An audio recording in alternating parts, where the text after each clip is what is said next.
স্বামীজির জীবনের এক অবাক করা ঘটনা। শ্রীযুক্ত গিরিশচন্দ্র ঘোষ মহাশয়কে স্বামীজি এই ঘটনাটি বলেছিলেন। স্বামীজি একবার রাজস্থানের এক রেল স্টেশনে 3 দিন ধরে আছেন। কোনো কারণে তিনি ট্রেন ধরতে পারেননি। সারাদিন তার কাছে লোক আসছে, ধর্ম বিষয়ে নানা প্রশ্ন তাদের। সব প্রশ্নের উত্তর দিচ্ছেন, লোক আসার শেষ নেই। স্বামীজিরও ধর্ম প্রসঙ্গের বিরাম নেই। এত লোক আসছে, কেউ কিন্তু একবারও খোঁজ করছেন না স্বামীজির খাওয়া হয়েছে কিনা। এইভাবে পরপর 3 দিন সম্পূর্ণ অনাহারে থেকে স্বামীজি ধর্ম প্রসঙ্গ করে চলেছেন। জল পর্যন্ত খেতে পারেননি।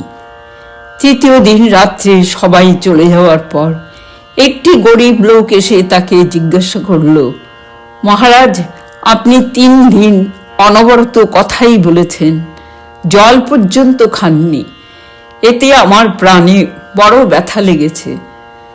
স্বামীজির মনে হলো স্বয়ং ভগবানই দীর্ণ বেশে এসেছেন।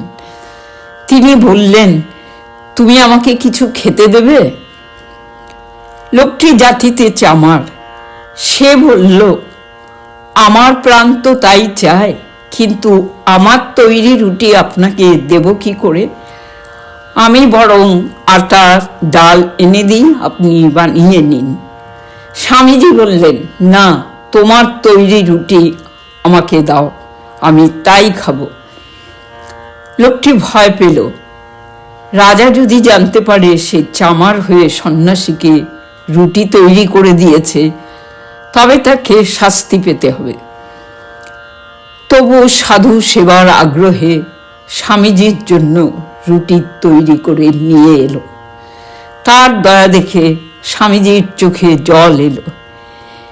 এদিকে কয়েকজন ভদ্রলোকের নজরে পড়ল স্বামীজি চামারের হাত থেকে খাবার নিয়ে খাচ্ছেন। তারা এসে স্বামীজিকে বলল, আপনি যে নীচ ব্যক্তির ছোঁয়া খাবার খেলেন, এটা কি ভালো হলো? স্বামীজি উত্তর দিলেন, তোমরা তো 3 দিন ধরে আমার কাছে আসলে, কিন্তু আমি কিছু খেয়েছি কিনা তার খোঁজ নিয়েছিলে?